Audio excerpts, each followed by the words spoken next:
Guys, what is happening? Before we even start, we've got a nervous Megan. I don't think you've ever seen this woman nervous. No, I'm never nervous. Nervous, man. Guys, what is happening? Welcome to another episode of the Flip the Mindset podcast. This is episode 27. I just had to check that on YouTube because I couldn't remember. And we're with the fantastic Megan Welsh, or otherwise known as Megano Welsh. Where did Megano come from? My dad's always called me it. Right. So when I was making my Instagram, when I was just young, Megan Welsh was taken, so I was like, I'll just do Megano. And now everyone calls me it. Just like that. When I hear Megan, I'm like, what the hell? I remember I done it one time. I called myself Kenko. I think that's a coffee brand, isn't it, man? it is. Kenko. Kenny was taken, so Kenko got it. So what's been happening? Let's know. So obviously you had lockdown. Mm-hmm. You've absolutely you've shot to the limelight. You've done really well online. Thanks. And rightly so. Talk to me, how was lockdown for you? For me, I hated it. I hate my own company. I'm never in my house, in my room like it. So it was really different for me, and not being out all the time and see my friends was strange. But I think it was a blessing in disguise work-wise, because I 100% wouldn't be doing this job now if it wasn't for lockdown. Like, that's what gave me time to focus. Oh shit, my hands. That's what Don't worry about it. gave me time to focus on Instagram and YouTube. So I am thankful for that, but the rest of it was shite. Can I swear? You can do what you want. The rest of it was shite. Yeah, shite. All of it was shite. No, do you know what I mean? There was a lot of self-development for me. Yeah. A lot of soul searching. A big part was good because I learned to cook better. You know, we all went through the phases, as I've said on another podcast. Did you not go through the phases? We all started cooking, didn't we? And then we baked, and then I was reading books, then it was audio books again, then it was podcasts, then I was hill climbing, I'd done a few Monroes, then I get sick of that, then I was kicking the ball about the park, then I did everything I'd done. PS5, addicted to that. And then it was watching Netflix movies that have, you know, when it's like, how you doing, and the mouse going. It's like, see, I can't even watch TV. Like, I have this thing where I don't watch TV, so I couldn't even get into a series or watch Netflix. I just sat and stared at my four walls all the time. Well, I remember you saying that the other night. You don't watch much TV, and you're a very sociable person. I can't get into it. Like, the only thing I can watch is a horror movie or a really sad movie. Anything else, I'm not interested. It's quite weird, but I'll take it. What is so how did you adjust then? What did you do? Did you have a lot of just alone time, or? Yeah, I just spoke on my Instagram stories all the time. That's who I spoke to. Like, before, like, anyone who followed me on Instagram before lockdown probably didn't know much about me, because I didn't do much. I posted like once a week, like just like anyone else.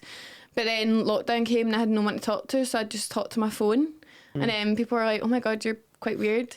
And then, I just kept going for there, and then that's how this happened, I suppose. So honestly, I'd get up in the morning, put my phone on, talk to my phone, and that was it all day. I'd sometimes talk to my family, but Mum and Dad worked for NHS, so they were never really in. Sometimes give my family sometimes, but otherwise I'm talking to my phone. That was literally all I have to show for it, is talking to my phone. See, I was actually talking to a friend about this, and he was like, how can you do it all the time? Because I built my following on the same, talking to my phone. That's basically what it is, talking to my phone.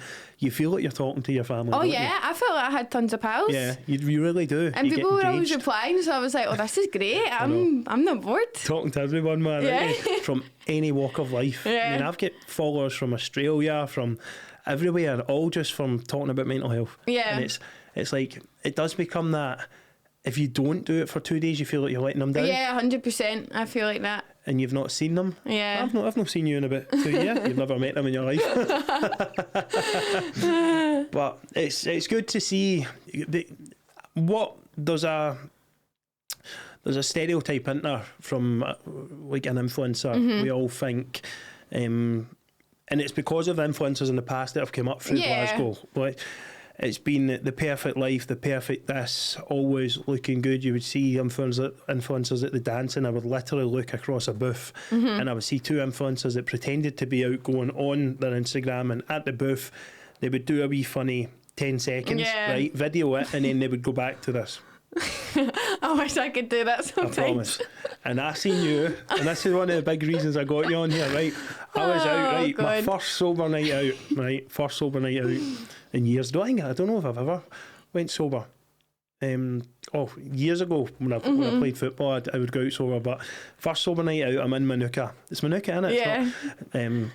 a great wee place, ran by my friend Stacey, and I go into the R&B, and I know the boy Ross in the DJ booth, man, he's giving it loudy, and Nagano's cutting some oregano shapes, man. Wow, honestly, I cannot tell you. Do you know how like you go in and you go to have you ever been to like a rave or a festival and there's that guy or girl that's in their element, and you can just tell no one's in there, they don't know anyone's there, they're just in their element, man. That's what people always say. They're like, are you, because I do just dance so crazy, I don't know what comes over me, but I just can't stop myself, I can't possibly sit down, and people are like, is it to like impress people or make people laugh? And I'm like, I don't even notice anyone's there. Like my friends are like, do you not get embarrassed? I'm like, I forget anyone's there, like I just go in my own wee zone and I'm going. Oh, you would definitely. That night I got asked to stop doing handstands. I know, I seen one kind of rolly, I don't know if it was a handstand you done, but it was something. It was like a frog. It was like a frog stand. Yeah, I do always wake up pretty injured, but someone's got to do it. It's not that. You go into bathrooms, right? People pissing and all that in the bathroom, right? Walking back out the dance floor and you're rolling about the dance floor with piss all over your cheeks, man. But you were in your element and it was great to see. And I thought, there's an influencer who's got huge. And then it drove me straight to your channel. And I would never really give time to that kind of thing. I was on your channel and I watched a few videos. Thanks. The whole of them on YouTube. 20-minute videos, man. I'm like, I'm sitting here like going through chick flicks of you. Like, and what's happening? And you're talking the way you were normalising women's problems and just being so authentic. And I think this new, the only other person I see doing it right now, there might be more, I don't, is Abigail Comrie. Yeah. She's very similar, and just being so authentic and doing your influencing as you. I've actually helped a lot of influencers that came to me, especially in my Talk About It Tuesday stuff, where I would get someone in to talk about mental health and stuff, and they come to me and they would go, I don't know how to be myself on Instagram, because I spoke about this to you before, and I don't know how to be myself. I feel like I'm letting my followers down if I don't keep being this fake person. Yeah, that's the same. But and they're locked in that kind of thing. So the first question I want to bring is, to someone who wants to come out their shell but are scared to, because then they'll be seen as being fake before, how do they then transition to becoming more authentic? I don't really know. Like, I mean, that was probably me. Like, if people followed me before lockdown, they would have thought I was probably quite a quiet, like, didn't get up too much type person. But I don't know. I just woke up one day and I was like, look, just going to put this on my story and see what happens. And it was just a good reaction. I mean, there is people who obviously say you're annoying, you're putting that on. And I'm like, well, if you spent 2 minutes with me, I'm the same person. But I don't know. I just say you've got nothing to lose. See, if people do think you're being fake, well, they probably don't support you that much, so it's not, you're not losing it. And if they do then think that, or they unfollow you, like, what's the point in having them there anyway then? Yeah, it's because you don't do it for that. You're on there to be authentic. You're on there to enjoy yourself. It almost becomes a job that you enjoy. Yeah. And the followers come and go. Of course they will. Someone won't like you because you wear a certain pair of shoes that the person who owns that pair of shoes, they don't like. Yeah. So they're like, oh no, she wears, you know what I mean? She wears Balenciagas. I don't like it. I don't like the owner of Balenciaga. That's what people like these days, man. You know, it's funny. It's funny. You'll get hated for anything. Oh, 100%. You'll get hated for eating a certain type of food. Yeah. Oh my God, Megano, are you saying that we all need to eat more of this pasta? You know what I mean? You're saying that we're too skinny. You're like, geez, I'm just eating pasta, man. But it's that low, you get that message. No, 100%. I get them as well. So, what we're going to do a wee game first, right? You look at my wee thing. I'm going to ask you 4 questions of the exact same, and then we're going to go through your early life. All right? So, if you were, what would you say to yourself if you were 20 years old again? Well, that wasn't that long ago, to be fair. 4 years ago? 3 years ago, so where was I? Yeah, I'd say do what makes you happy. Like, I was at that point in a job that was shit and I didn't like it, but I thought, like, this is just adult life. And I feel like sometimes my mum and dad, God bless them, but they'd be like, Megan, you're an adult, this is just how things are. Like, you aren't going to wake up and love everyday life. And I think that's so wrong. You definitely can. So I'd say then, do what makes you happy. Don't, like, settle. And if you need to take risks, do it. I used to be such a shite bag. I wouldn't do anything that was like risky, or I wouldn't like going self-employed. I could never have done that. Like if you said that to me, I'd be like, God. I remember I used to say in school, I want a 9-to-5 office job that I can rely on, and all my friends were like, you're so boring. And I was like, but that's just what I want. I'd be comfortable with that. I want a routine. Whereas now I'm the total opposite. So I'd say to myself then, like, don't be scared to do something that's like not the norm, and definitely make sure happiness is your priority. Well, it was great. It was great advice to your 24-year-old self and any other 20-year-olds out there. Heed that advice. Yes, when we were at school, we're almost conditioned, and obviously our parents, we love them, but the pressure is too. Well, my mum wasn't like that, to be fair. I had a wee bit. She kind of pushed me to go and do different things, but many of my friends' mum and dads wear that pressure as you need to get to uni. Yeah. You need to have the 9-to-5. We're almost conditioned to do it because the teachers want it. Yeah. No teacher tells you to go self-employed. No. It's all about going to uni. Yeah. Do you know what I mean? When then you go to uni, and like my mate now, he's went to uni, got a master's, and you know I'm self-employed, and you're in a 5 times better place than he is, or safer place than he is. So we need to get out of this stereotype. And then obviously our mums and dads, grands and grams, they don't mean it. It's just we're moving on quick. Yeah. You know, it's just not the same as it used to be. That's important. That's a good point. So 18. What would you say to your 18-year-old self? What was I up to 18? Oh, I still had a shite job. When I was 18, don't grow up so fast. Like, I left school and 2 months later got a full-time job, 9-to-5 job. Like, I wish I just chilled out a bit and enjoyed myself. Like, all my friends were going like out to freshers and going out during the week, and I was like, I can only go out on a Saturday night, I've got work, blah blah. I wish I was like, calm down, like money isn't everything. I was so like money driven. I was like, I need a full-time job so I've got a salary so I can afford this, so I can afford that. And I feel like I did probably grow up a bit too quick, so I feel like I've went backwards now. But I wish you should have just signed up to a uni course for the crack. Yeah, I kind of think I should have just farted about a bit and just partied like mad. Yeah, so I feel like that would have been my advice then. Every 18-year-old's dream. Yeah. I done it when I was 17, staying in Buchanan View. I don't know if you know where that is, up near. I don't know where Enton is, apart from my house. Up at the top of the town near Cally Court. Is it Cally Court? No idea. It Cally Court, the Glasgow uni bit? Anyway, the producers are from Aberdeen. They don't get no clue. So I think it was Cally Court, so Cally Court would have the Glasgow uni, or Glasgow Caledonian uni. That was the digs there, and then Buchanan View was a mixture of all colleges and all that. Wild. I remember these 2 boys from Shetland. They were down. I think one of them was studying engineering. Another one was, I don't know what he was doing, but he was crazy. And they used to have parties up in there. It was like 6 floors up. They would have big strobe light parties. Now, I'm telling you, you know what they done to the whole corridor? They had a knife and they fingered off all the lights. Oh my god! They popped all the lights in the whole corridor, because the lights obviously are all on. There's no switch for them, or there might be a box somewhere in the building. And they had strobe lights going through all the corridors and all the rooms. Honestly, each room was a different music. It was mental. And I was thinking, this is unbelievable. Yeah. See, I feel like I definitely missed out. Like 18, I was pretty boring 18-year-old. So I feel like if I could go back in time, that's what I'd say. Go enjoy yourself a bit more. Yeah, it's good advice. I was the same up until then. I was with Green up Morton as a child playing football, and I didn't do anything. All the boys were always out drinking Friday nights, drinking at houses, and but everyone shouldn't really be the same, and we shouldn't really be going through the same path, should we? We all have our own wee roads, and then it brings us together at a certain place. When you were 16, I've asked you 16. No, you said 18 last time. Let's go. 16. Oh, I would say this sounds pure deep, but it's not. Don't just try. I basically had this boy I pure liked who was just such an arsehole.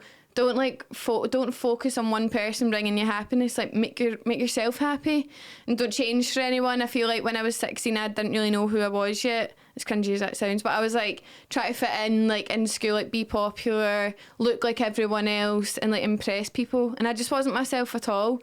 I feel like I was too scared to like be like who I actually am, like quite weird and different, I suppose.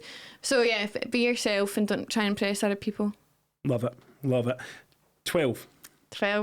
Oh, I was a wee soul at 12. I'd say I feel like I took a long time to grow up. Like, I probably still played my Brat Stalls and that when I was 12, and I feel like I wish I just let myself be like that instead of like I felt pure when I went into secondary school. I was like nervous about like having to grow up dead quick and be like everyone else and have a phone and be on BBM or whatever it was at the time, be on Bebo. I wish I just Bebo, like wow. Yeah, I just like wish I let myself. What was your still song be a on child. Bebo? I don't think I had a song. I remember the song boxes. You put your video, so it was a video, like your video no, song. I don't remember that. I just remember you had like a banner and stuff, like you decorated your wee page. Give each other love and all that. Yeah, give each other love. Brilliant. But yeah, I wish when I was 12 I'd just like let myself still be young and not have pressure, like having to get rid of all my toys and that. Like I remember I used to like, I had this toy frog and I used to walk it in a buggy. And I remember like I had neighbours and they were like, oh my God, you're 12, why are you still pushing that? And I was so embarrassed and I wish I was like, let me push my frog about. Yeah. Yep, let me be different. Let me not be different. That's the wrong word. Yeah. Let me be me. Yeah. Let me just chill out and push my frog, man. Last one. 8. Oh, I don't really know what I was up to. This is so tricky because the world's moved on then. Like, see 8-year-olds now. Yeah, they're so different. Wow. So smart. When I was 8, I was really, really shy. That was when I was in primary school. I was shy like the full of primary school. So I'd say I wish I was a wee bit more brave and like not as scared of like the world. I think I was pretty scared in primary school to talk to people and make new friends. So I wish I could just be a wee bit more out my shell. But I feel like my time came eventually. So I don't know. I think I maybe needed that wee shy period to get to where I am now. Love it. But yeah, stop being so shy, I'd say. Love it. So a lot of my followers aren't from the kind of influencing world or the fashion world. Some of them will be. So that kind of wee question game there gives you a wee background that almost lets you kind of feel like they know someone better. So now you know Megano. We'll get into the podcast. They've had our fun. So what I want to talk about, early life, right? So you grew up in Crookston. Yep. What school did you go to? St Monica's Primary. So you went to St Monica's. How was early life for you? I'd say like when I was really young, it was so fun. Like before primary, obviously I don't remember too much, but I had such a good life. My wee brother's only like, oh my God, what age is my brother? He's like three years younger than me.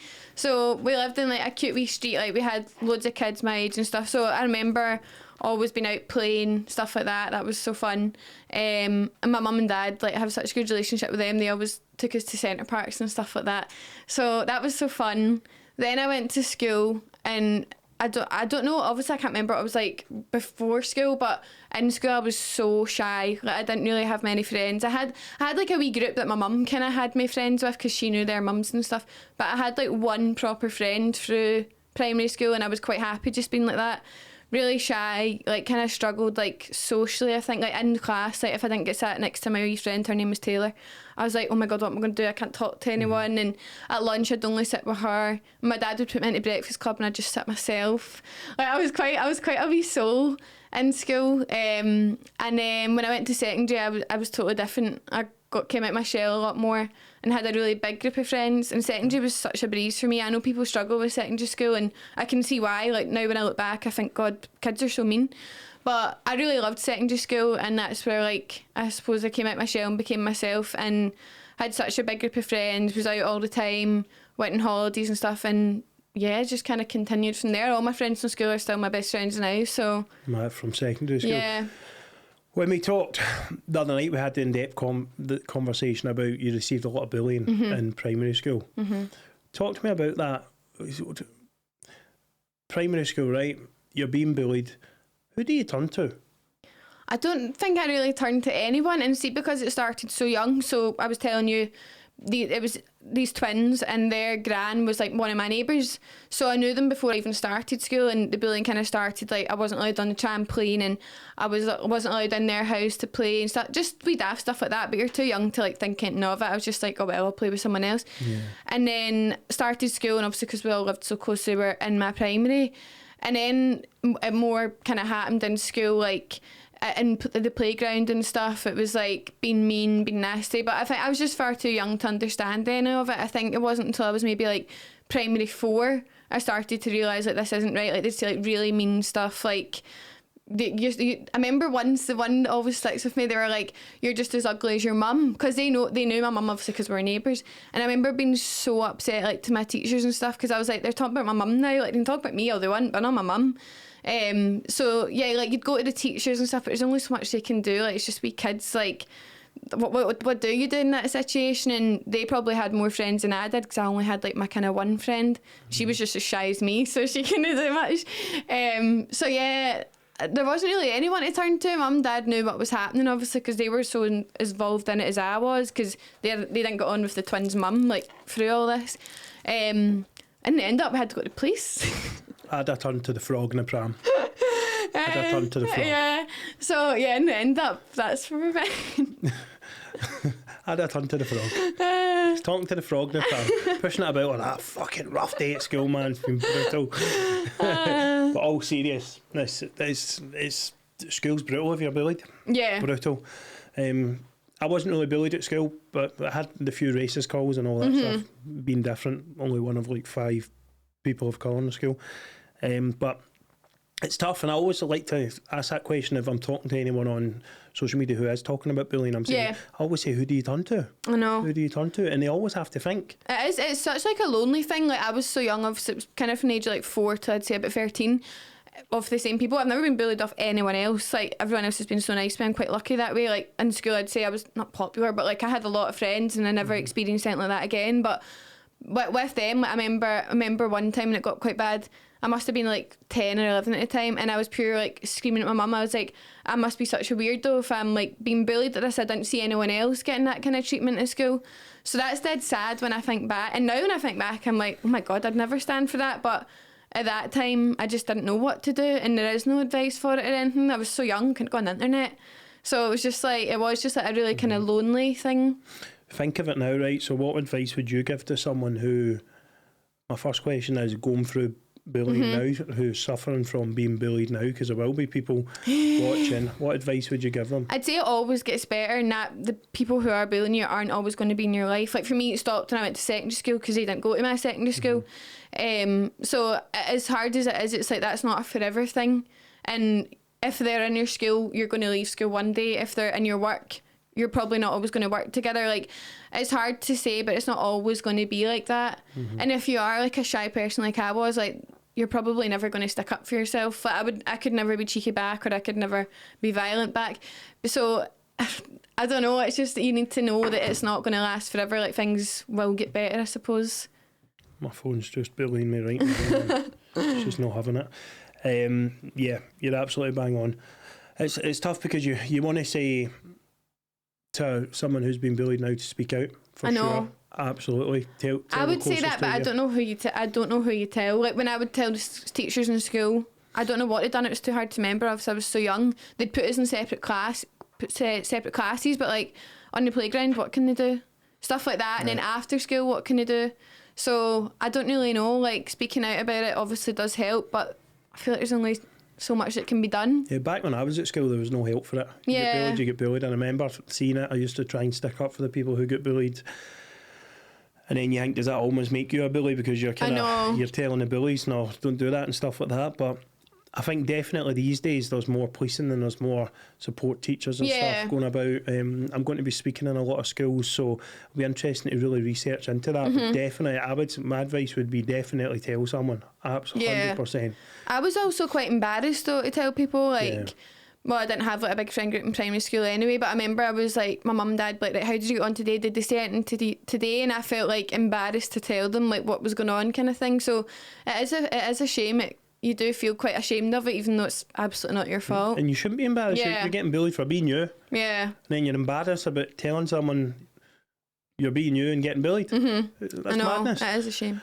But it also happens in the workplace. I get quite a few messages through about people bullied in the workplace when they're older and stuff like that. And I think normally someone who is bullied is someone who doesn't speak out. Yeah. So there needs to be more policing on it. There needs to be more self-policing on it as well. You know what I mean? Like, and hopefully there is. And hopefully there is in the future. Secondary school changed, is what we think changed your life, And let you be you. Talk to me about secondary school. When I started, I was obviously kind of went with the people I was in primary school with, so I didn't again have the biggest group of friends. I'd say like in P7 I started to get a wee bit more, like I started to speak to more people, but I still wasn't like particularly loud and stuff the way I am now. So when I started secondary, sorry, I think it was good because it was all people from other schools and nobody knew that I used to get bullied and nobody knew what I was like, so it was like a fresh start. And then I just I've met like my friends who I'm friends with now. My friend Nadine, why do I feel emotional? My friend Nadine, who's like my best friend now, she was the craziest teenager I've ever came across. Like, she's so funny. She, in her first year, went to Notre Dame, which is like an all-girls school, like so against her will. I don't know why her mum put her in it. And then second year, she finally convinced her mum to let her come to Lourdes. So she came, and I just had never met someone like this. Like, she was crazy for like being 13. She was absolutely nuts. But I started talking about with her, and I feel like she's got a lot to answer for. I feel like she made me like really come out my shell, and we are like the same person. So I feel like when I finally met someone who I really got on with, and I kind of like looked up to her a bit. I was like, she's so cool, she has all these friends, she goes out at the weekend, like stuff like that. So I feel like when I started hanging about with her, I started to like find myself more, I think. And then I just had it really lucky in secondary, to be fair. Like, I kind of got on with everyone. I don't know, I just feel like I had quite an easy ride in secondary school, and it just made me become who I am, I suppose. Do you feel it let you discover more of your quirky side? And yeah, I feel like I was always that person, which is so funny because I was so the opposite in primary, but was always like getting moved because I was talking too much, and I think that gave me pure confidence. I was like, oh, I'm so cheeky, like I forget getting in trouble for talking too much and just stuff like that. And I think people were like, oh, she's so cool, like she's pure breaking the rules and that. Like, you go through that phase, and I feel like that just kind of made me realise that I am quite loud and I am really chatty and stuff like that. It's weird, hard to explain, but I just think I really like fit in at secondary school quite well, which is a shame because so many people don't. But yeah, I feel like then I was just like, right, I know who I am now, and I've got real friends, and I just felt like ready, I suppose, to like not be so shy anymore and stuff. Do you think if you had the same ride in secondary school as you did in primary school, you'd be doing what you do? Oh my god, no, absolutely no chance. I couldn't even say about a ghost. I was just so scared that everyone and everything. Like, I remember like if a teacher would make me read in school, it would actually like I'd crumble. I was like, please don't make me read. Like, standing up in front of people, talking to people, so I certainly couldn't be talking to thousands of people or dancing like an idiot. Like, I honestly, I definitely would not be the same person if I had a similar experience in secondary. That's interesting. Dominique, is Dominique in it? Dominique, what? One of my friends? Yeah, she's the year below me, so I didn't really know her in school. 20% of her income for the next 2 years for making Megano. You made Megano. So influencing you now, I really sought after an influencer. People look up to you now. People love how sincere you are. How you'll just be yourself without a thought. Last night you done some karaoke. You had me in stitches with my cup of tea, and I'm still doing prep on this podcast, and you're humming out, and it was humming Alexandra Buck, humming, singing. Absolute humming. The only thing is, I used to think I could sing. She done a high bit, and then she goes, "That was actually quite good, man. I'm actually quite genuinely." She was proud of herself. I was humming. No, but it was amazing. It was amazing to see. Just no other influencer comes on and does that madness. Do you know what I mean? That's great. That's what we all want. We don't want it to be a perfect video with light in there and you're just going, well guys, from this I get that, and then I get this, and then I do this, and then I use this, and then I do that, and I do this, and they look $1 million. Because we want to see, listen guys, just some days, man, fucking just bash it right at myself, you know what I mean, and fucking poke myself in the eye with this, and you know what I mean, because that's life. Life is not perfect. No. And we've created this real dangerous, illusion. Yeah, I think so. Of the way things should be. Yeah. And it's crumbling a lot of people. So definitely, I'm all for this new generation of influence, and I think you're an inspiration as in many ways. You know what I mean? So yeah, it is good to get you on. So let's talk about life before influencing. So obviously, you've only been doing this for a short time. Well, properly. Yeah. There's a period of your life that was difficult, of course. Let's talk about life before influencing. So I left school, and I always done quite well in school, which was surprising because I really didn't apply myself. Like, I do appear quite daft, but I think actually when I need to be clever, I can be. So I done quite well in school considering. And then I was going to go to uni because that was just kind of like what everyone done. And I still to this day can't believe I applied to do business and law. I couldn't tell you anything about that course. I just done it because I thought, oh, business sounds like you're going to make money, and I really enjoy watching crime programmes, so I thought, right, law, that's right up my street. So I applied to that, and then I got an unconditional for one uni, which is so daft because I've not even got a single qualification in business. I didn't even sit, ours is all changed, we do like Nat 5 and stuff, but yous would have done like standard grade. I don't even have a standard grade in business because I crashed it in 6th year, right? So I could have went to do business and law, and I don't even have a business qualification, which is so much. But so I had one unconditional and then a few conditionals. So I had to get a B in business. Obviously that would make sense to go do business and law. So the morning I'd applied, done everything. The morning of my business exam, I woke up and I thought, I don't think I want to do this. So I just went back to bed.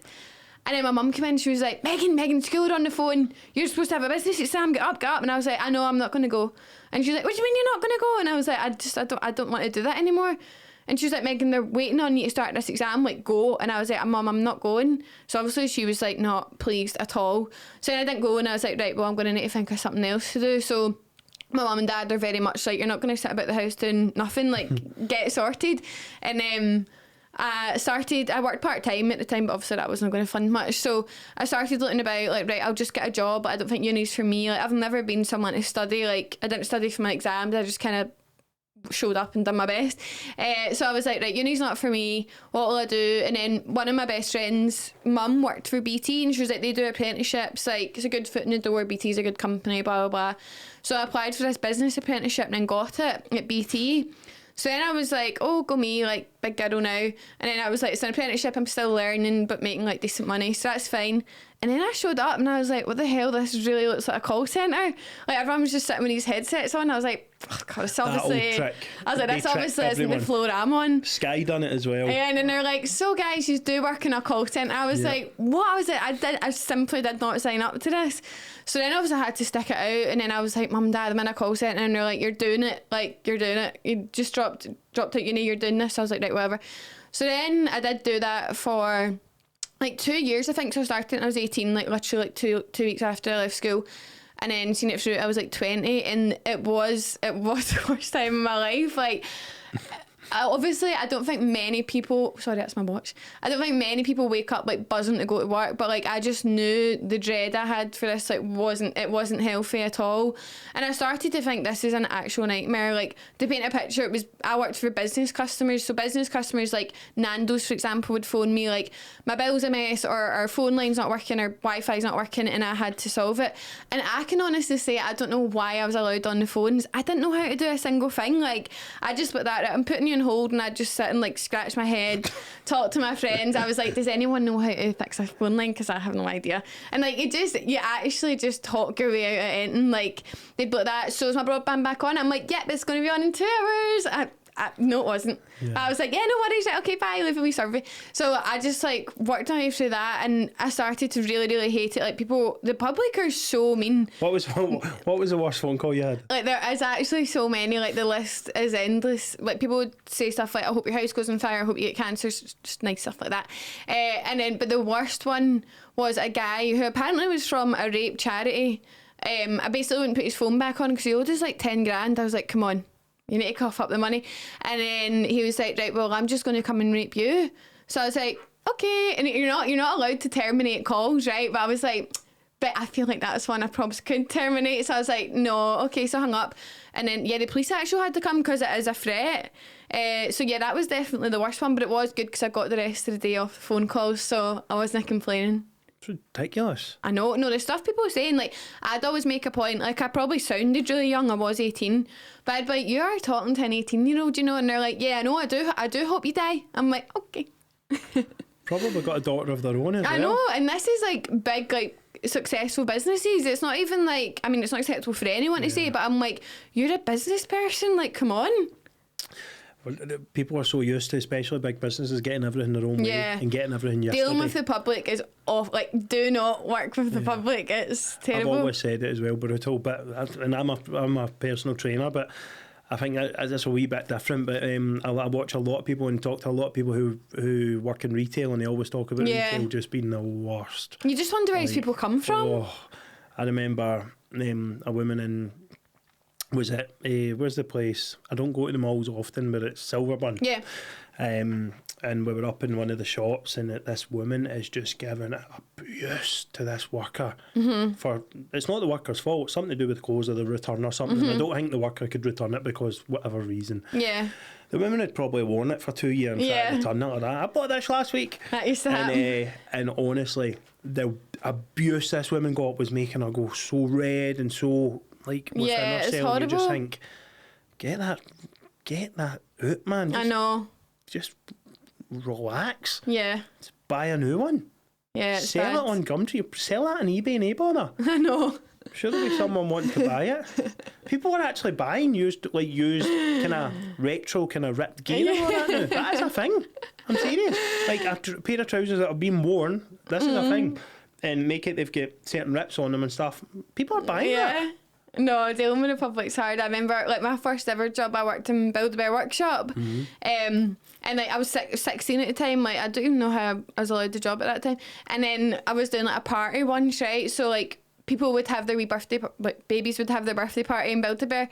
And I'd just get left to, like, 22-year-olds. And I'm 16. I'm like, I don't know how you handle a 2-year-old. And you'd have to try and make them play musical bumps. I'm like, as if a 2-year-old knows how to play musical bumps. So then, like, they'd all get a bed each. And, like, I was certain, I mean, I was quite hungover, but I was certain this person told me the bears allowed an outfit, but the outfits are all like an extra, like, £20 each. So it's so expensive, that place. So I was like, no worries. So I'm, like, getting all these kids blowing up the bears. I'm like, everyone dress your bears. And they all dressed them up. And the mum was like, no, sorry, I didn't pay for that. They're not allowed outfits. So I had to tell 22-year-olds, no, you're going to have to make your wee bears naked again. You're not allowed that. So I was not a popular girl then with the mum or all the 2-year-olds. That's so that wasn't fun. 22-year-olds. It would have been absolutely awful. So let's talk about shooting, right? So shoots. I remember talking to, I think it was in platform 9 or 29 or whatever it is, and we were talking to Emily Shack. I was having a laugh with her talking about our shoots and stuff. And she was talking about, obviously, she's going to a shoot and it's pissing down a rain. Yeah. And she's got she's got like 6 outfits to do. And she was saying there's nothing glamorous. There's nothing glamorous about it. One leg's hanging out the motor, getting soaked. You're in trying to dry it, bit gets on the dress and that. Talk to me about like what you do, like the shoots and stuff. So I normally like try and go out twice a week, load up the car, get all your outfits, drive around different locations. I find it so funny because, like, when I look at, like, other bloggers' photos, like, it looks so put together. It looks like they've went on a nice day out, they've, like, casually got a photo, and I'm like, that's just not the case. Like, so you take all your stuff, you have to get changed in the car, obviously public are walking by, so you're naked in your car, try and get sorted, then you get out, the wind's everywhere, your hair's everywhere, you forget certain things, like, it's an actual shambles from start to finish.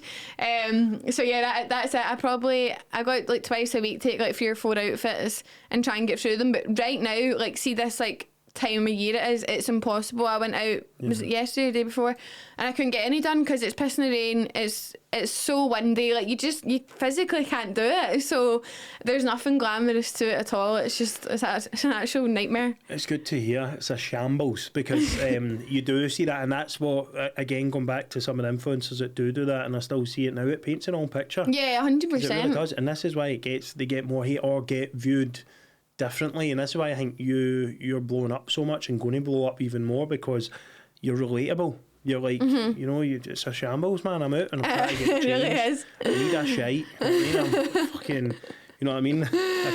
My toes just get jammed in the car door, you know what I mean? I'm trying to squeeze in. And then into you like get parking tickets, park in the wrong places, get told to go away, you're not allowed to take pictures in public places. Like, there's so much to it people just wouldn't possibly imagine. Try to squeeze into a lower size of Doc Martens, you know what I mean? Where your head's smashing off the wing mirror.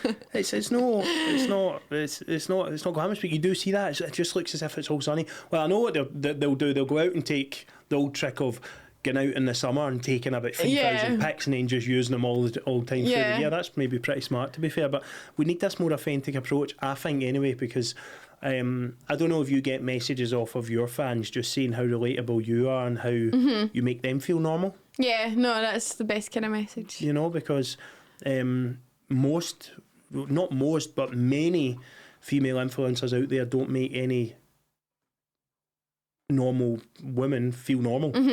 You know, they feel like they're not enough. I think that's sometimes not even the influencer's fault. I think like when you're working with brands and stuff, like it does have to be perfect. Like you're not allowed to post daft pictures, you're not allowed to post like ones in bad lighting or ones where your hair's a mess. It simply wouldn't get approved. So like what I would do is go out and take a picture, send it up to my management, and then my management would send it to the brand, and the brand will say yes, you can post it, or no, she can't. So you do need to post, and any ones of mine that are an ad, it will always look perfect, and I have to pretend that was perfect. But so it's not normally the influencer's fault. They're just doing what they've been told to do. Like you can't go to a workplace and act to go. Like you need to be serious because you're at work. So I think I just try, when I'm not doing an ad, show that the kind of behind the scenes, I suppose, or show that no, this is actually what goes on. But like when people are like, oh, influencers aren't relatable, it's like, well, they kind of sometimes can't be. Like you get told what to do at the end of the day. Like you get given a brief and it says you can do this, you can do this, you can't do this, you can't do this. Like, so I think sometimes influencers get a lot of stick when I'm like, they're just doing what they've been asked to do so they can get paid the same way you go to work and do what you're told to do. So I think it's just like try to find a happy medium. A really good perspective there. Phenomenal. Opens up a whole different universe for my thinking. People are like, as well. Are so posy? I'm like, because we're told to pose. Yeah, of course. If I stood like this, I'm not going to get through. That's maybe we're conditioned to hate on the object instead of what's driving it. That makes a lot of sense, to be honest. I don't know why I didn't see that before. I feel like nobody sees it. It's not until I say it you're like, oh, fair enough. Because obviously it's the companies that it's just so obvious when you talk about it there. It's obvious it's companies that push it. Like it's obvious. So does that come? Do you think companies are becoming more authentic then? No. Like no, not at all. Right. No. So that's interesting. So do you think you need to really become your own brand to then 100%. do your own thing? Yeah, 100%. Like, I can't tell you how much work I do that gets sent and brands are like, hate it, no, she can't post that. Like, that happens every day. Like, and it does get to you as well. Like, you're still a normal human, and especially if someone looks at a photo and goes, you think, oh my God, I'm like the ugliest person ever. Like, that's like, you beat yourself up. So, yeah, brands, like, and that's the thing, you need to respect what they want because you're taking their money. Like, you can't be like, no, I think you should do this because they're the ones paying me. I'm not the ones paying them.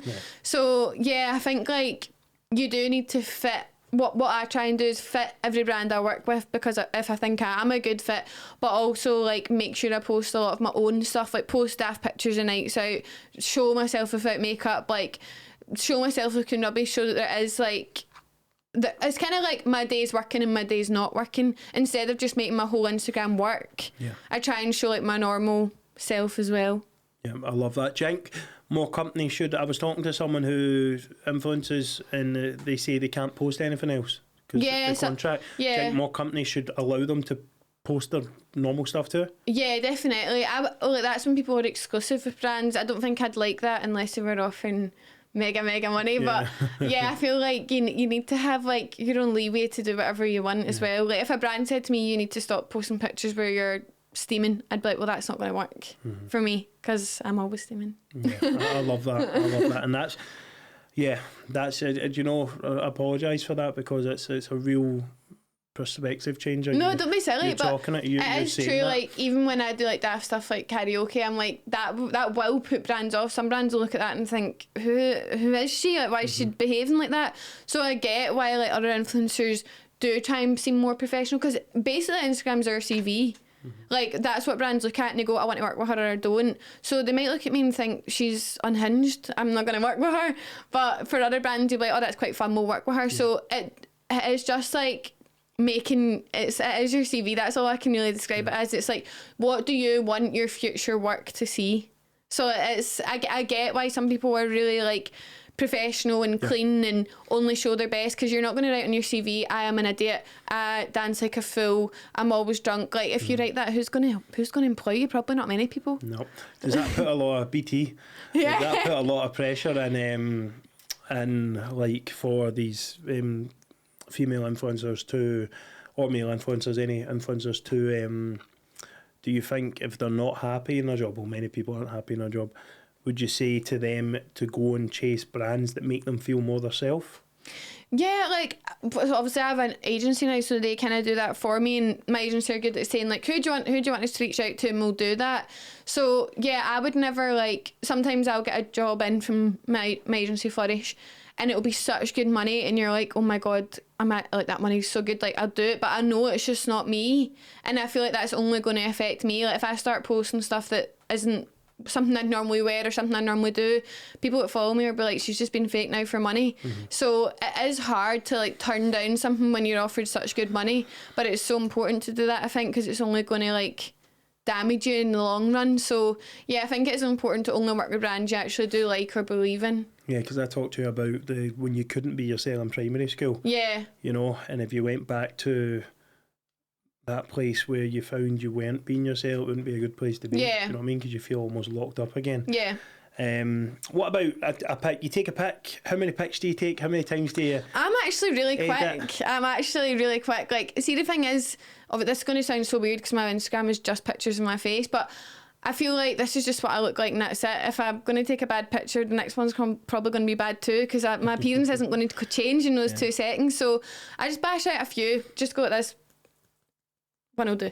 Like, when my friends take my pictures, which isn't often, like, I don't make them do it because they're not gaining anything from it. It is my job, so it's not really fair to, like, make them work for free. But if I do it on a night out or that, they're always like, oh, you're actually really quick at that. Like, people expect me to stand for like half an hour. Classic, like, even when I'd get my boyfriend to do it, it's like he stands there like, oh, you're going to make me take about 3 billion, and I'm like, no, I'm not. Stand for a minute pressing that, and that'll be me. So I'm pretty quick at it, and I do think, like, see, I always think the more pictures you take, the more you hate them, because you're putting more pressure on it being perfect. So I always just think, do a few. If they work, they work. If they don't, they don't. Quite right. Love it. I probably take more than you. So I can't not get a leg to stand on. Probably take about 15. I know, I hate when people say that, like, oh, I'm like, oh, here she goes with her 40s. I'm like, Mum, I actually take about 30 seconds, shut up. Do you think people misunderstand you? Do you get a lot of hate for being yourself and being quirky? I think people on TikTok will say, like, she's so embarrassing, like, oh my god, why is she so hyper, like, stuff like that. But I'm just like, that doesn't bother me at all. People can call me ugly, people can call me embarrassing, like, that is absolutely fine, because I think, well, you're obviously really sad in yourself if you're coming on and commenting on a random person's Instagram for being happy. So I let them, and I just think, all the best to you, pal. I hope things get better for you, because they're obviously pretty shit. So yeah, I do get hate for that, or people are like, oh my god, like, she's so annoying, she's so irritating. But that it definitely doesn't bother me and wouldn't make me change anything. TikTok's crazy, isn't it? TikTok's so bad. TikTok's the worst for hate. I literally think people just go on to do that. It is. It's mad, better. And I just don't know how it's allowed. Yeah, it's like an app for anyone feeling insecure. Yeah, to go make themselves feel better. Yeah. Feel better. No, it's crazy. When really it just makes them feel worse. I know. I'm like, you can't be gaining anything from that. And sometimes, like, I try not to reply to hate because I've learnt in the past that's just not what to do. But sometimes, like, I'll reply really sarcastically, like loads of, like, love hearts, whatever. Like, oh, thank you. And so many times they'll just delete it because they know that it's not, they want a reaction out of me. And if I just reply, like, thank you so much, have a nice day, love heart, they're like, oh my god, now I'm annoyed. So they delete it. So yeah, it's quite mad. Like, and sometimes I try and sympathise because I'm like, well, they're obviously having a really shit day if that's how you're spending your free time. But I also think, stop being an idiot. Yeah, no happy person will bring someone down. No, definitely not. Person. Don't know how many people I've had to tell that to, but you won't bring someone down. You won't. You know, if you're happy and you're content and you're pushing barriers, you wouldn't feel the need to. You're not even focusing. You can have your own opinion on stuff, and, like, not everyone's going to like me, and that's absolutely fine. There's some people I don't particularly like, but I'm like, what do you gain from telling people that, and for putting it for the world to see? I think that's so bizarre. Yeah, absolutely. Do you think? I was putting out some question polls on that, and one I got was, do you think being or people labelling themselves as an influencer is being a good role model, or is for our young? I don't like being called an influencer, even though I call myself it, because what else do I call myself? Sometimes I say blogger, but people think I write blogs. which I don't. I don't really like the word influencer because people do, I don't know where it came from or why, but people then expect you to do everything right, like abide every law. Obviously I do try my best to do that. But like, if for example COVID, like lockdown, if I stepped foot out my postcode to get a brunch, people are like, you've left your postcode, you're an influencer. And I'm like, I'm here to sell clothes and some makeup. I'm not here to tell you how to be a law-abiding citizen. Like, it's stuff like that. I'm like, since when did I sign up to this? Like, people always mess me like, you're supposed to be setting an example. I'm like, said who though? I never said that. So I don't really like the term influencer because people put all this mad pressure on you to do absolutely everything in life right. Like, when things go up, like, I remember like a girl, actually, no, I wonder if she listens to this, she's actually my friend, but she like tweeted like influencers are too busy getting their brand deal instead. There was something going on, and I'm going to sound awful because I can't even remember what it was, but something in the world was going on, like a war or something. Influencers are too busy getting brand deals instead of trying to change what's happening in the war. And I'm like, well, you're right, because this is my job. The same way you go to your office job and complete your work instead of going out and protesting, I'm doing the same thing. But I'm just like, I'm not educated to talk about stuff like that, so I won't. Yeah. So it's just, it is mad. I don't really like the term influencer. You're absolutely spot on. And I think that hate comes from two places.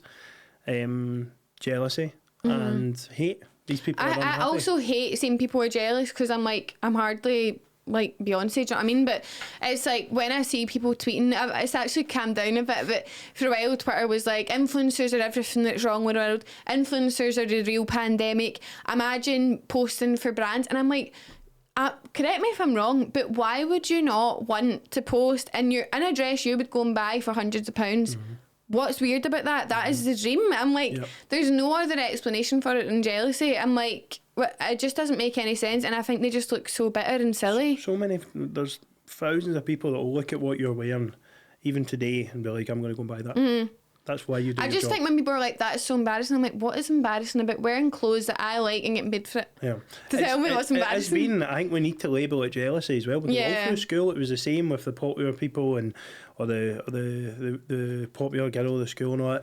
It comes from a place of insecurity in herself so there's Megan getting to go and take a few pics, not knowing what's behind the scenes, right? Whether it's a lot or a little, get a few pics. She's getting paid for it. She's going to Ibiza, Marbella. She's getting paid for it. Into clubs first, getting paid for it. That makes people very and very I can jealous. get that. Like sometimes I do feel like I am at an unfair advantage, and I personally hate it. Like if I'm at a club or that, and I do get let in first, or I do get served first. Like once me and Abigail went out, it was so strange. I actually felt like the queen. Like people were like, no, you can't wait in a queue. And I was like, no, I can wait in a queue. I'm a really normal person. I live around the corner. Like it's not that big a deal. And I do feel weird, and I can see people looking at me like, fuck's sake, like she thinks she's everything. I'm like, I don't think this. I don't really like this treatment either. But like, it's hard. Like, what do you do? Like, there was a lot in the about Daniel Craig. I was reading last night when he got James Bond, and he really struggled with the pressure and the limelight and the being that kind of. It's as if it comes with the territory of anyone who's doing well. And is in the limelight, they should be open to complete or unquestionable criticism from anyone for doing anything. And it's weird, like, I mean, I'm no Daniel Craig, but it's weird, like, I am. People like stop thinking you're a human, and like I only have just over 100,000. That's not that big of a deal. But people, I feel like when you get over a certain number, people start thinking you're not a person anymore, you're just a social media platform. And it's like they can say whatever they want about you. They can be so mean, but they'd never say that to a person with 1,000 followers, because they don't find that acceptable. And I'm like, I'm still a normal person. I see most comments, I see like most horrible messages. I'm like, why do you suddenly think I don't have feelings anymore? It's so strange. I know, you become almost a target, and that definitely needs to stop. We need to regulate social media platforms. I couldn't agree more. But not taking people's opinions away, because if it's a genuine opinion, and it's people are allowed to have opinions, and like I will do stuff wrong, and I'll hold myself accountable for it, but you don't need to tell me to go and die. And it's literally just because you've got the followers. If you stepped out your postcode and you had 1,000 followers, need to ban it. I know, nobody would care. As soon as they see you, they're like, boom, social media. I seen, like, I actually was, for the most part, really good at sticking to COVID drills, especially because mum and dad work for the NHS, so pure like, no. So I was good, and I'd see people, like, all my friends, like wider friends at parties and stuff, and I'm like, see, if I'd done that, I actually think someone would come and hunt me down. Like, it's so crazy. I know, you can almost be made to feel so intimidated. It happens with me with the mental health mindset stuff I do, and sometimes people go, you're supposed to be an example of this and that. It says, listen, I'm just a guy that tries to stop or halt the suicide rate a wee bit in Glasgow and Scotland and beyond. Do what I can to make people feel better. I'm still me though, I'm going to act like me. If you don't like it, I know, fuck off. Yeah. I'm really brutal with that, because, and I think people know that with me now, not to, like, see if they'll leave a bad comment, I'll be straight back in their face, straight back, like, who are you talking to? Like, I'm doing my thing. Yeah. I'm not a robot or anything. Yeah, I know that's it. I think people start thinking you're like a robot. I don't give a shit what you think. And two, why go away? You know what I mean? Like, I don't care. There's no time for your hate. There's no time for it. Don't want it. Positivity, bring it here, and I just ignore it. And it took me a while to do that. Yeah, it's hard. You're still human. Yeah, I remember I used to do the whole thing where I was the person that went for likes all the time, and see if I didn't get 100 likes, man, on Facebook, I'd be like, what have I done? See if I get a comment that even I could pick something bad out of, I'd be like, my heart would be going, and I would work like fuck to try and get a better post that's going to impact more people next time. See the freedom when I stopped doing that and just accepted myself, man. Oh, amazing. And I still get influencers that come to me and talk to me that are still hunting for the likes, and it rules their life. It rules obviously their life. That is all like part and parcel. Like, I wouldn't have a job if I didn't get likes and stuff. So obviously I'm not going to sit here and go, oh, I don't care, I could get one like and it wouldn't bother me. That obviously that would bother me. But I'm quite good at not getting too caught up in it. Like, I do think Instagram has like its own algorithms and all stuff like that. Like, and sometimes people just don't like your picture. Like, I see people like posting a picture and it doesn't get enough likes, so they take it down and repost it, and I'm like, you're going to get even fewer likes because people have already seen it. Like, stuff like that, I just don't get too caught up in it. I think if people are going to like it, they will, and if they don't, they don't. Like, that's just kind of it. You just need to accept that, and I suppose just try harder if you want. Yeah. What things do you love most and least about having a big following or being more high profile now? I love like people messaging me, and just like I just get like such nice messages, like people saying like, oh, you've cheered me up. Like, I was just singing last night on my story, and so many people messaging me like, oh, I had a bad day and this has really cheered me up, and I just sit there like, what? How the hell is me bad singing cheering people up? Like, that is insane.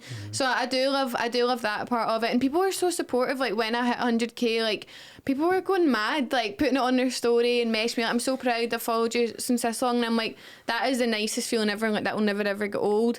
But the things I don't like, even like people who I'm friendly with and like I've hung around with for years, are like, when they're on a night out, they're like, oh, Megan the vlogger, like make comments like that, and they're like, oh, would you post this on your social media? And I'm like, why are you talking about my work right now? I'm not talking about your job. So it's like the way people treat you like a bit differently, like it's jealousy, and it's kind of like nastiness, I suppose. So jealousy, that's where it comes from. I know you don't like calling it that. It's fucking is what it is. That is what it is, you know. Why would you even bring your work into it? You're not going to say, I know, I'm like, would you drink that in it? Would you drink that in whatever job they've got? Yeah. I mean, like, so that's the least favourite bit. You know what I mean? And yeah, I get it as well. Absolutely. All the backhanded compliments. Yeah, you're just like the sneaky ones. Yeah, like that. It's all right, mate. Calm down. I'm just trying to help you. Yeah. You know what I mean? Jeez, I'm trying.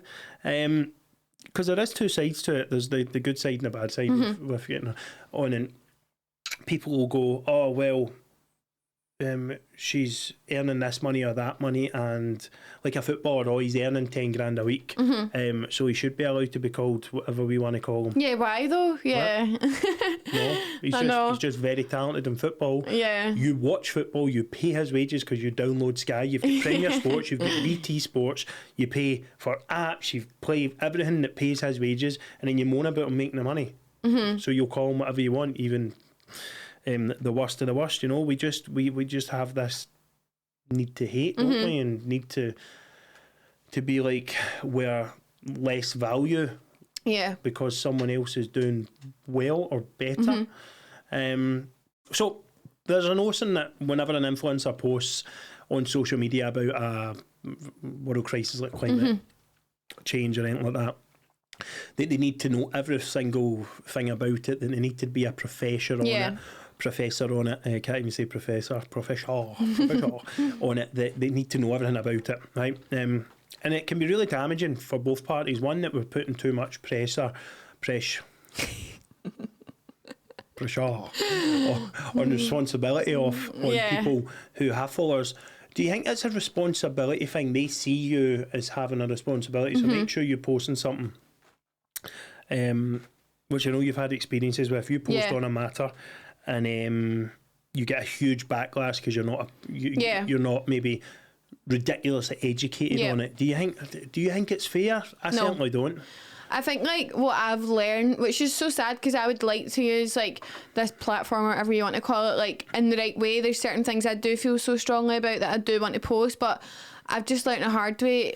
You just shouldn't, like, see, unless I know what I'm talking about and like could confidently say all these facts and back my point up. There's just no point. Like, I feel like I'm not the same as like one of my friends with 300 followers who could say, I think this is what I support. That is taken away from me now for whatever reason. I don't really know, but I have learned a hard way. It's best just to shut up, which is a shame because it's not what I agree with. I don't think I should be sit back doing nothing, but the backlash is just so terrifying. It's just not worth it. You're almost being muzzled. I mean, well, anyone with like a larger profile or who is more high or is high profile, it's almost like you're muzzled. I mean, you're allowed an opinion. I know. Everyone has, the right of free speech. And you're allowed an opinion. I feel like as well, if you say one thing, like people genuinely go and try and dig information out to oppose what you're saying, and I'm like, oh my god, like if we've done that to everyone, like, so it's just like, I think it's safer for me just not to talk about anything. The best one, I think I seen this happen on Twitter. Someone had said a point on Twitter and someone digged a post out from 2 years previous with him with a different. I said, what's wrong with him growing as a person? I know having a different you change your mind every day on stuff. People just use it to hate, and that's the dangerous platform we have here, and that's why it's so good getting you on to talk about these things. Not many people open up about them, not many influencers come out and talk about them, so it's good to get you on. But for me, it's definitely not fair. I mean, I actually just post. I'm not too big a carer of backlash. Yeah.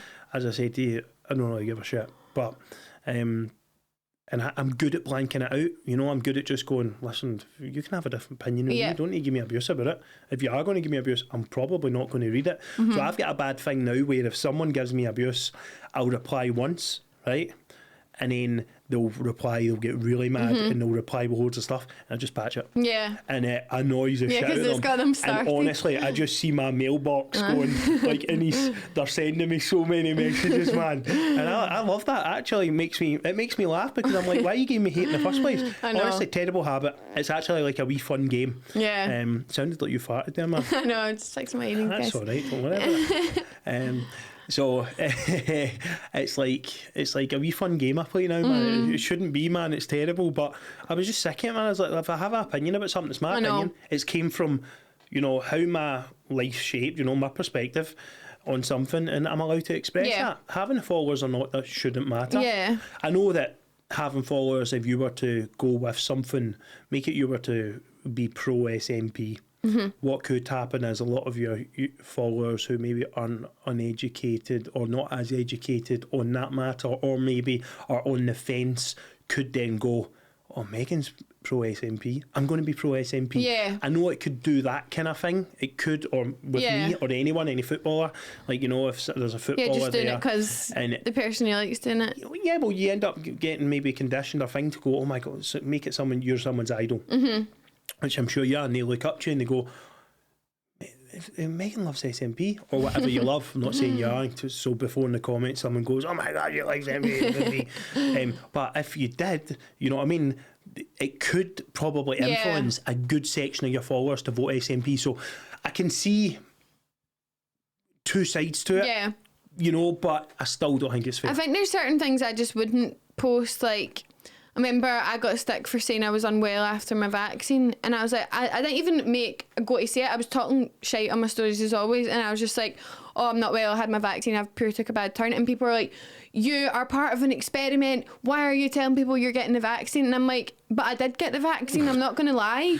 But like stuff like that, I'm not saying everyone go get the vaccine. I think it's personal choice. You do absolutely what you please. I would never ever say do or don't do something. But I'm like, I'm not going to lie and say nothing. Like I tell people what I go up to every day. I tell people when I'm going to the toilet, so I'm going to tell people if I've had a vaccine, stuff like that. And just like, I'm not forceful with my opinions at all. I don't say this is wrong or this is right, because we're all entitled to our own opinion. But when people say stuff like that, I'm like, oh my god, what? So am I supposed to live a secret life now? You have the right to your opinion. You can tell whatever you want to tell, you know, and that needs to stop. That's why I don't listen to it. You know, if you want to tell people you had a vaccine, if you want to tell people you've had a shite, same thing. I know. You can choose to listen or not. I had the similar thing when I done my vaccine. I had a few in the wee thing. I wound 2 of them up, and they were giving me jilt about the same, like saying, "Oh, the vaccine! I can't believe you."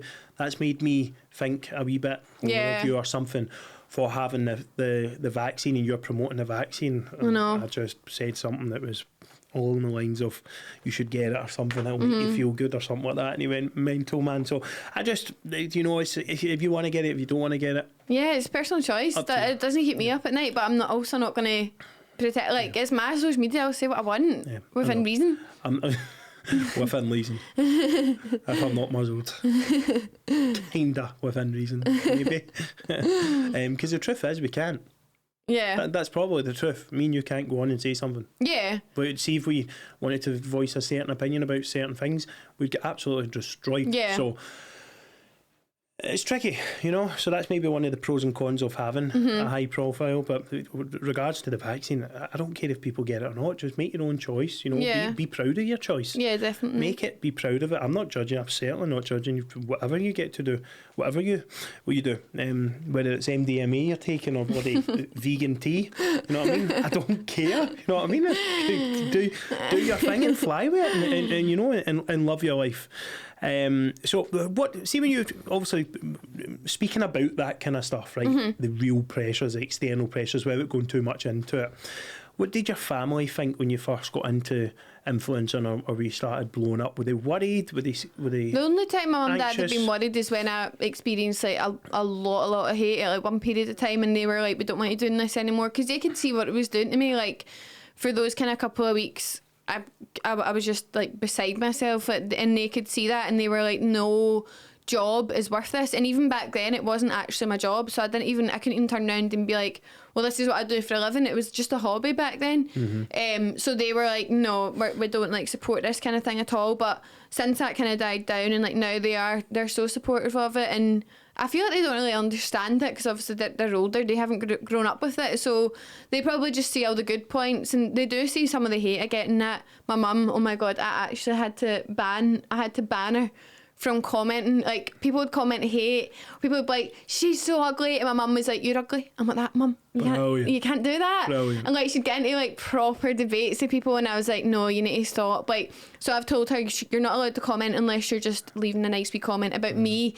Don't comment or don't reply to anyone. I literally remember I was in the hairdressers and I texted her, I went, you leave one more comment and I'm blocking you. So she was like, right, okay, so she has stepped back a bit. But no, like, my mum and dad do love it. They're so cute. They went to, where were they? They were in a pub, I think, in Paisley, and someone came up to my dad like, you're Megan Welsh's dad, and he said, hi. So they were all getting photos, and they're like, we're getting noticed, and like mum and dad both work for the NHS, and they're like that, oh, so and so, the staff nurse was saying, they pure thrive off it, they love it. Brilliant, man. They must be so proud of you as well. Yeah, they are so cute. Because you do it because, you know, like, there's been no big push behind it. Like, people, you're in your position now because people love you. People actually like you, they like your personality. You've got nearly 30,000 YouTube subscribers now because people like it. It's very hard to get YouTube subscribers, by the way. Please subscribe to my podcast, by the way, because it's very hard. It's very, very hard. Please subscribe. Just subscribe for a week, right? Try it out. So it's interesting with your mum. You got to release the Titan. Release her, no, man. She's so bad. She always oversteps, and like our punctuation, everything, it drives me up the wall. She was like, you ... are ugly ... don't be jealous. And I'm like, oh my god, mum, please stop. She's so bad, and that's not professional. No, it's not. But it's mums. Everyone's mum would do the same. Seen we Kate Welsh 15 comment, I'm like, please stop. Someone else's mum would turn up at the doors and, where do you stay? Yeah. I'm going to come to and ragdoll you about hen. But that's what it's like. So your biggest inspirations in not just in fashion, but in life? Well, like if you mean like people that I watch and like I look up to, my favourite of all time is a girl called Emma Chamberlain. She's from America, and she is like the most real person you'll ever meet. She's so young, she's younger than me, she's only 19, and like she's mega rich, like she's one of the biggest like on YouTube, like at the Met Gala and all that, but she's just so honest. Like she really like suffers with like depression and anxiety and stuff, and like she tells you all that, and she comes on camera looking so normal, like just stuff like that. So she is like just so good. I love her. She's got a podcast, like, everything like that. She's just like, she looks great when she wants to look great, and her life is like seems so desirable, but she's so quick to tell you this isn't everything. So, and I love her. She's probably my fave. No, but why do people, right? I've had this conversation loads of times, right? Why do influencers, vloggers, whatever it is, right? Why do...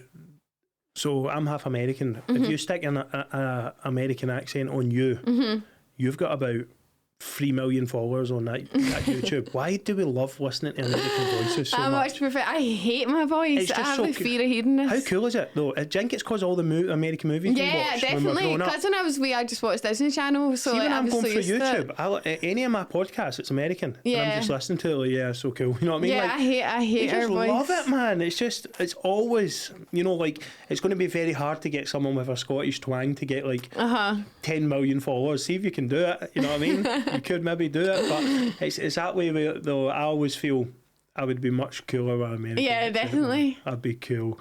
What? I'm talking for myself. Right, cheers. Cheers, Mum. So, what other inspirations in your life? What other people? Yeah. I love Miley Cyrus. Brilliant. Because when I was wee, I always watched like Hannah Montana, and like I know like people think, oh, she's pure off the rails, she's pure crazy, and I mean she probably has had her moments, but I think, well, she's been famous since she was 12, no wonder.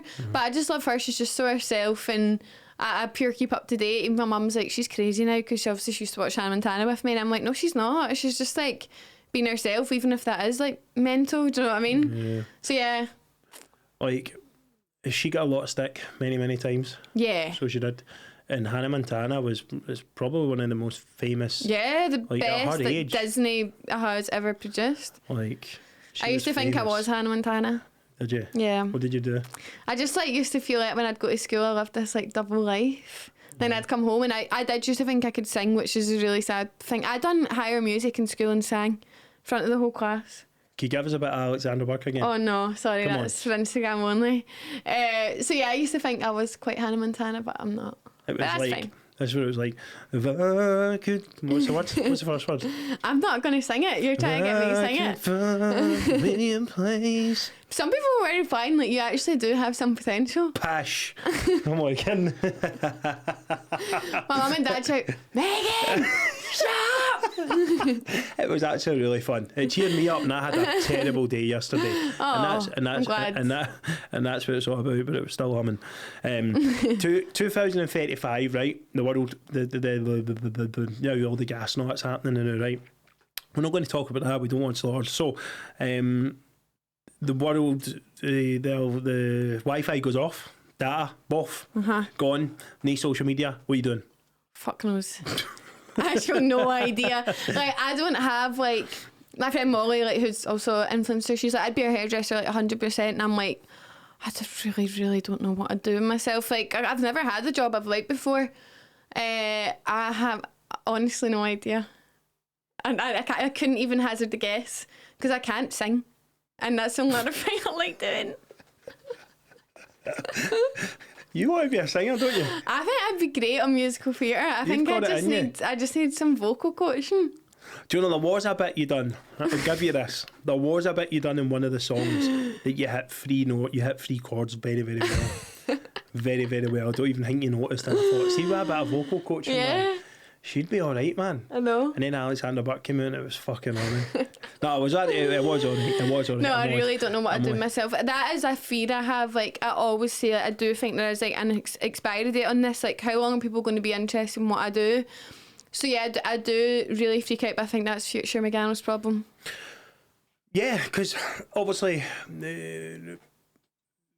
things move on, you know. People, younger people come along all the time. You get older, as we all do, you know. I've got a few years on you, and and we do change. You know, we don't just change like jobs and that. We change like the way we see things. Our perspective change. Events happen that maybe just swirl us around into being something totally different. We just go one day, right? I'm moving to, you know, I'm off to Australia for a bit, you know. So it's very interesting. So a singer. If anyone wants to take me on. The Barrowlands. Megano Welsh. So this is a good question, because I've been wanting to ask and influence this for ages. Do you think women's mental health is missed a wee bit because there's so much emphasis on men's mental health? And I'm a men's mental health advocate and ambassador, so I'd say I probably see more men's now. But I don't know if it's just because I'm not looking for it. Like, I'm in a really fortunate position where I don't struggle with mental health, so I've never had to really go out and like look for that. So I don't know. I feel like I can't really comment like completely, but I definitely do see more men's. But yeah, I don't really know. Smart tactical answer that was, by the way. Very smart tactical answer. No, absolutely. I would say there is big time. It's missed out. I feel I'm getting more and more women come onto my page and ask me why I'm not doing both, and I do both. It's because I've never been able to see, like, for ages people are like, why have you not had a woman in the podcast? Why not a woman? You're the first influencer I've been able to have on. Literally, everyone else was saying yes, but then falling through. Just they didn't want. I knew they didn't want to do it. I knew it wasn't. You know, I knew it wasn't there. I knew they didn't want to do it because they're scared of coming on. They're scared of talking, scary, and maybe scared of doing it. And you're the first one. So we had Leah Shutkiva on. She's an athlete. And then we had Becca on, who was on for a special episode talking about suicide because she lost her dear fiance at the time. Oh God, that's so sad. And she actually came on like 5 months after. It was unbelievable. We have you, and you've come on and kind of broke this barrier where so many people were going, because so many people have been wanting a woman on. We've sat and chat about it. So before we I've only got a couple of bits left. Before we finish, what do you think of like pressures of modern society for women, for girls your age, or growing up, the pressure to look a certain way, to do a certain thing? Do you think it's worse than it's ever been, or? Probably. Sorry, that story just made me so sad. No, probably. Sorry, I just have you to drink. Of course. Don't watch the episode, or you'll be fucking floating in a river. I can't watch sad stuff. I don't do well. Yeah, I'd say probably like with Instagram, like everyone has Instagram now. Like, I remember I was at one of my friends' 21st, and her wee cousin, who's like, or her niece, was like 6, and she follows me on Instagram, and I'm like, that is so bizarre to me. Like, how can a wee girl like be exposed to seeing like people like me or like other girls? I don't know. I do think it's quite toxic. Like, such young people being on social media so early. Like, I'm quite happy when I got onto social media. I think it was a good age to like understand that I don't look like that right now. I'm not meant to look like that kind of thing. So I feel like the pressure does just build more and more, and the same as like, and I have like lip filler and stuff. I'm all for it, but I feel like there's such pressure. Like, that's just what everyone does now. Like, everyone gets lip filler, everyone dyes their hair, everyone wears fake tan, because that is all you see on social media. And that sounds rich coming from me because I do all the above, but I do think as time goes on it just gets worse and worse, and there is so much pressure. And I'd say I was really caught up in it for a while. Not even when I done Instagram, just like a couple of years ago. Like, you had to look good, you always had to look your best. Like, I would never go to school without makeup on, which now I find insane. It's hard for me to wear makeup. I just can't be arsed. So I feel like, yeah, there is so much pressure to look a certain way and be a certain way, dress a certain way. But I feel like only you can change that. Like, everyone's going to continue to do it. You decide whether you want to get on board with that or not. And I think the older I get, I just really don't give a fuck anymore. Like, I'm always hungover. I come to town in my Ugg boots, in a tracksuit, no makeup, hair probably not brushed from the night before. I'm always hungover. I actually am. But I don't mind people seeing me like that. It's like, when you first got over it, it's just like, well, people don't all look like this anyway. So I think it is important to like try and come away from that a wee bit, and that does sound silly coming from me because I've got an Instagram full of selfies or whatever, but I do also try and make my Instagram a wee bit more like personality driven instead of just looks. Like obviously I want to look nice for a picture. I don't want to upload a picture of me looking terrible. Like why would you? Who would do that? But I do like to try and come away from that a wee bit and be like, it's alright if you look like shit. Like I look like shit 90% of the time. I would do that. Did you see my post where I got the hair transplant? No. And I went like that with my head, and I had, because there was so much fluid. Oh my It god. was just a big hole in my head. Oh my god. I know. It was bad. It was so sore. Gave me about 300 injections, man. Oh, I couldn't. I really couldn't do It's growing that. in nice now, though. Yeah, Look, it's growing in. You people can with see that. audio can't really see it, but I've got a really big thick section. So I used to have a McDonald's line. And that's the only reason I say that, because my mate Johnny, as I said in a previous podcast, he used to call me McDonald's head. So, and it pissed me right off. And it really did actually start to get to me when I got older. And then I had bits there, but these are growing in. Only a bit of it's growing in. I've got much more to grow in. And it leads me on to my next question. Do you think do you think men should be more welcoming, or maybe more, obviously it's before people jump on, it's not, people will be like, it's not the woman's place to say what a man should do and all that fucking nonsense we've got in this cancel culture. But I just mean, do you think, like, I was talking to someone the other day, and it was a hair transplant. He was like, I really want to get one, Kenny, just suppose, but a hair transplant, you know, fucking, my dad will thingy me, you know what I mean? I was like, Who cares? who cares? Yeah. Your dad's still got that mindset of what life was like before. Yeah. Like, we're moving on. I think men should 100% be more confident with going and getting 100%. hair transplants. Get whatever you want, whatever's going to make you feel good. Whatever they want done. Yeah. If you want to go and get their bum cheeks done, go get your bum cheeks done, son. Know what I mean? I think that is an older generation thing. I remember, like, even my boyfriend was, he's going for a sunbed. My dad's like, why are you going for a sunbed for? You're a boy. And I'm like, because so it's good with a tan. Obviously, I'm not promoting sunbeds, they're so bad. But, like, stuff like that, it's just, like, a different attitude. Like, if my boyfriend got his eyebrows done, my dad's like, you're such a woman. I'm like, shut up, Dad.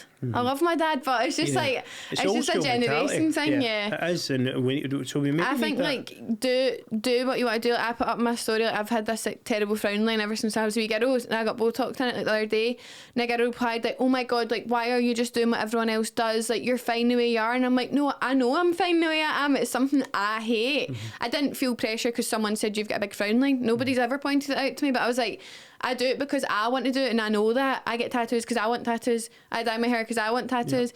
So it's just like, do what makes you happy. Don't do what everyone else is doing, or don't do things, don't feel like you need to do it because everyone else is, or don't not do things because people are telling you not to. It's like, make your own decisions and do what's going to make you happy. Absolutely. And when you do what makes you happy, don't care about what people are thinking after what people are going to say about it. Because, you know, I remember there was a girl who's now got bum implants, and I was watching her get a bit of abuse. This was a wee while ago, and on social media for it, or it was a stupid WhatsApp thing or whatever it was. And I remember this girl used to get called flat pack. Oh my god! Because of IKEA, you know, the IKEA flat packs, the furniture, and they don't know. She used to get called that, and used to have such a hard time with that, and she got it, and she's so happy in her own skin now. You can see the smile on her face. It's glorious, you know, because you can see her so happy and confident. So I think really get everything you want done. If definitely. You want it done. Fuck anyone's opinion. Do you know what I mean? Okay, to finish off, I took a couple of fan questions. Oh. If you could have dinner with 3 people, dead or alive, who would it be? Michael Jackson, Miley Cyrus, and Justin Bieber. It's alright, that. I really like Justin Bieber now. Didn't used to like him back then as much. I was scarily, like, really honestly think there was something not quite right there with my obsession with him. I had 2 cardboard cutouts of him in my room, and I used to dance with it. And then did you ever winch them? Well, I did give him a wee peck, but I was too young to give him a real kiss. And then my full every like wall in my room was covered in posters. It was like hundreds of posters. I had Justin Bieber rug, Justin Bieber bed, and Justin Bieber bin. Like, I'd go to concerts and like crying my eyes out, like those wee crazy girls you see that are like sobbing, like you should be happy. But yeah, so I was really obsessed with Justin Bieber. Still am, but I've accepted he's now a married man, and it's not to me. Yeah. It's class because it just right there going through my mind was my first Rangers game. You know what I mean? To be that obsessed with something. Yeah, it's crazy. I actually got banned from Twitter for tweeting him too much. Like it was like stalkerish behaviour. No, right. Twitter.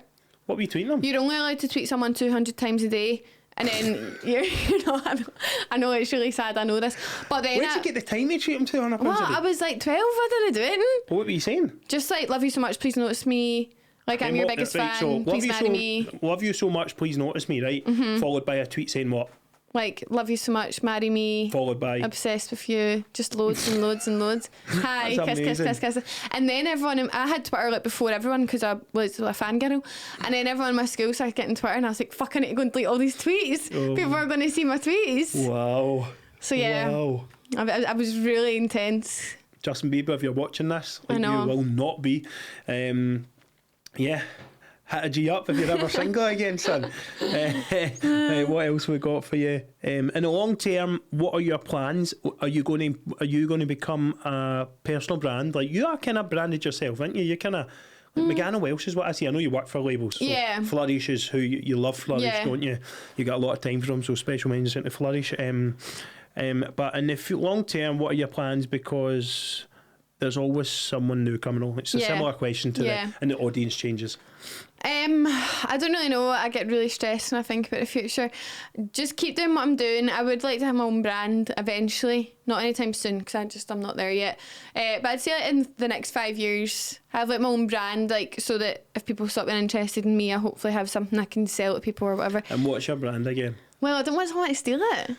Okay. It's not what you'd expect, guys. No, it's not what you expect, man. I thought it was cool though. I said it when we were on a work trip with Forrest and they were like, oh, okay. It's just so, see, when you see the more I watch and stuff like that, I'm like, you know what?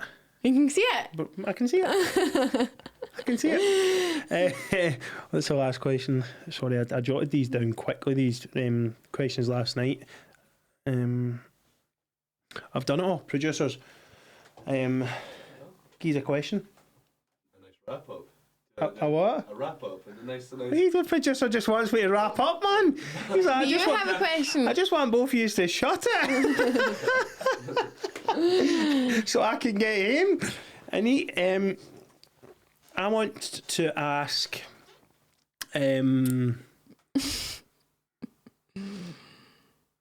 I did have one. See, it's not easy picking new questions, is it? I've got about 50, but half of them I've already asked because I make them up. But I had one I did want to ask more personal.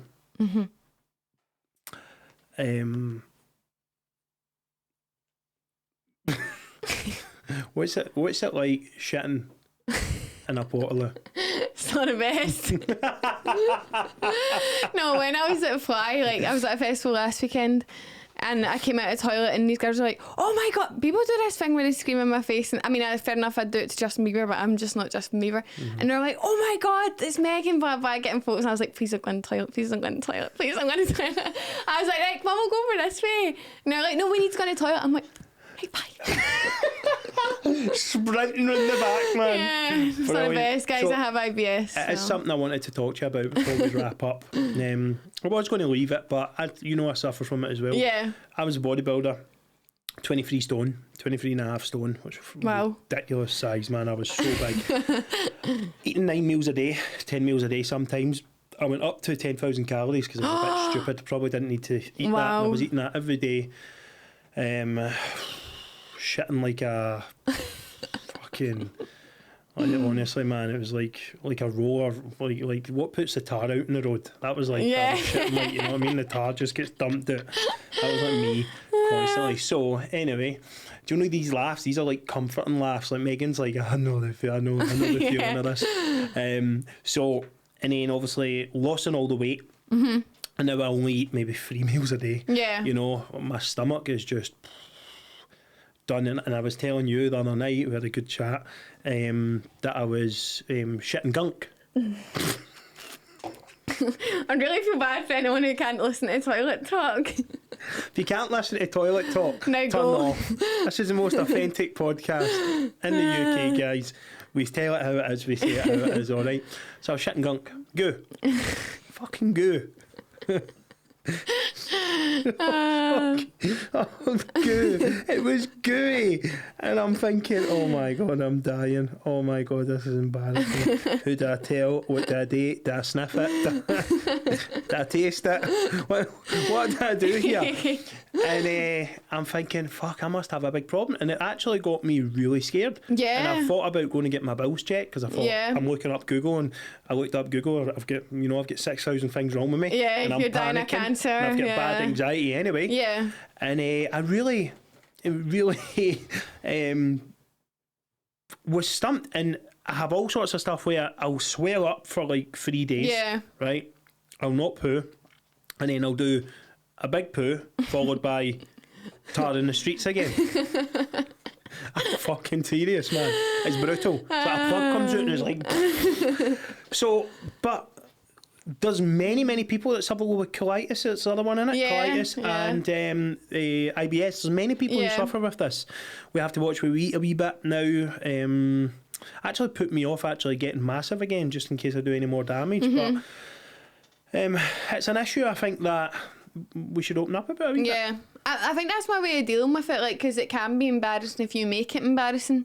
So I'm just like, well, I do have IBS, and that is just it. Like, so I'm sometimes it's my personality trait, so I really do need to calm down a bit. But I do just tell everyone. I think it's my way of being like, right, it's not embarrassing if I just say it. If it comes from me, it's fine. So yeah, I just think everyone's got something wrong with them. I'm falling to bits, but Because it can be lonely if you harbour it, and then it becomes a problem. And you don't tell anyone. So yeah, good for you for saying it, and that's props for how authentic you are and how you come across. That'll help a lot of people come out and say it. You know, people probably write to you, go, oh my god, how many people have said, oh my god, so I've got many IBS people. too. People want me to do a video on it, but I'm too scared to talk too much because I know that then people will be like, you're not a doctor, what do you know? Put the video on it and put it, if you're doing it. I mean, put disclaimer. Oh yeah, because you can't get abused with a disclaimer on it. Just say, listen, I'm no shite scientist. Well, I'm not a scientist. I'm a shite scientist. So I'm no scientist, but this is going to be In my experience, my opinion and my experience from my own arse. I'm a professor on my own arse. Literally, you could just say that in the disclaimer. Nobody else knows my arse, so you can't comment. Comments off. Because we need to talk about it. But what about like spicy food and all that? How are you with that? Oh, I'm telling you, the only things I can comfortably eat, lettuce and potatoes. Wow. Because I'm intolerant to gluten and dairy as well. So, there's just not much I can eat at all, which is not great. That isn't great. Well, you can eat it, but it's followed by an aftermath. Armageddon, man. It's not Armageddon. And it's something that I think if someone is struggling with IBS or colitis or anything like that, get in touch. We had Brandon on, who had Crohn's. Oh yeah. And he has Crohn's, and I think he just had a wee bit of bad news again for one of the visits he have. He's a brilliant wee guy, man. He's phenomenal. He's beat cancer. Crohn's is awful. He's beat cancer. He beat cancer at 11-year-old. Wow. And he's 14, 15 now, and he's got Crohn's. But he's an absolute legend. It doesn't stop him doing anything. Yeah. And, no, it is so serious. I feel like people just don't understand. Yeah. My big cousin had Crohn's and unfortunately ended up taking his own life for it. And it's like people don't know how severe it is. Like, it's such a big thing. It's such a big thing, and I think we need to normalise talking about these things. Even like anything like cancer and stuff like that, we really need to normalise talking about it. And the more I feel the more we do normalise it, the more we can make the easier it'll be to manage. 100%. Maybe. Definitely. Well, guys, it's been eventful. It's been absolutely fantastic. If you've got any, first of all, we'll shout out Megan's socials. So, what's your Twitter? I don't really use Twitter seriously, but it's at Megana Welsh. At Megana Welsh. Megana Welsh. What else do you use? TikTok, Megana Welsh. Megana Welsh. Any underscores, nothing like that? No. Good, because there's only one Megana Welsh. There's only one Megana. Anything else? Just YouTube. That's just Megan Welsh. Megan Welsh. Why is that not again in Welsh? Well, because you don't have like, a username on YouTube. Oh, so you don't. You just have a link. Yeah, YouTube's hard. Yeah. I'm struggling with YouTube. Well, I'm not struggling with it because we do well on YouTube. We've had like 30,000 views for some videos. No, it is hard, but if you enjoy it, you do you just keep upload going. all your own stuff? Yeah. How time consuming is that? Pretty time consuming. Yeah. Is that a bit of the job that you maybe don't enjoy so much? I enjoy like doing my videos, edit my videos, but I hate YouTube. Uploading videos. It always gives you. It tells you upload failed, but not why. So you just need to keep trying it again, and then the Wi-Fi. Oh, it's all too technical. You know, why don't you get there is a booster that the boys will know straight after this probably, but there's a booster you can get that helps you. Oh really? I know that because our old videos were taking like 12 hours to download, and now it's like 4 or 5, which is phenomenal. Yeah. But the boys don't know that because I don't have a clue. But anyway, guys, it's been absolutely amazing having you on, Megan. Thanks for having me. I'm really thankful for you coming on, honestly. I think you've been a star. I think you are a star. You're Oh, an don't inspiration to many. Greet if you want, it's all right. And I think you've probably opened a lot of people's eyes, you know, and made Get them off our case of it. and changed a lot of people's perceptions. Yeah, absolutely. Guys, that was episode 27. Please subscribe, ring the bell. Ring the little bell. I know, do you say that as well? What do you say Not when really. you close up? To be honest, I don't say it. I just say bye. Bye, chicken nuggets. Yeah, I say bye, chicken nuggets. Love yous. Right, you take care, guys. Cheers. Bye.